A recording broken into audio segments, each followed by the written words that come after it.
निर्माण श्रमिक कार्ड अर्थात लाबर कार्ड रे आम मोहन सरकार जारी कला एक बड़ घोषणा वृद्धि कले सहायता राशि।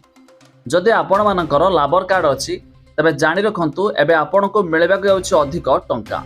कौन रही अपडेट जहाँ विषय जानिबा शेष पर्यंत देखंतु। ता पूर्व वीडियो को लाइक करंतु, सब्सक्राइब करन थिले एबे सब्सक्राइब करी पाखर थिबा घंटी चिन्ह को दबाई दिंतु। देखंतु एबे एक बड़ अपडेट आसिला।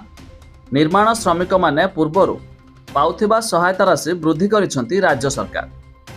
मुख्यमंत्री को घोषणा मुताबक पूर्वरु पंजीकृत कौनसी निर्माण श्रमिकंकर दुर्घटनार मृत्यु हेले पूर्व सरकार समय 4 लाख टंका मिलुथिबा बेले मोहन सरकार एहाकू 6 लाख टंका को वृद्धि करिसंती।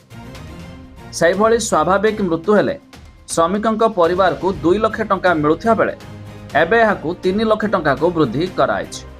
तबे जानि रखंतु जो मानकर लाबर कार्ड अच्छी सेमानकर जदि स्वाभाविक मृत्यु हुए तेबे आपण मध्य 3 लाख टंका संपूर्ण मागणारे पाई परिबे।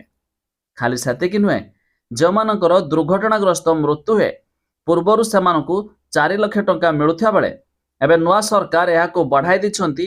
एबे आपनको मध्य मिल पारिबो 6 लाख टंका।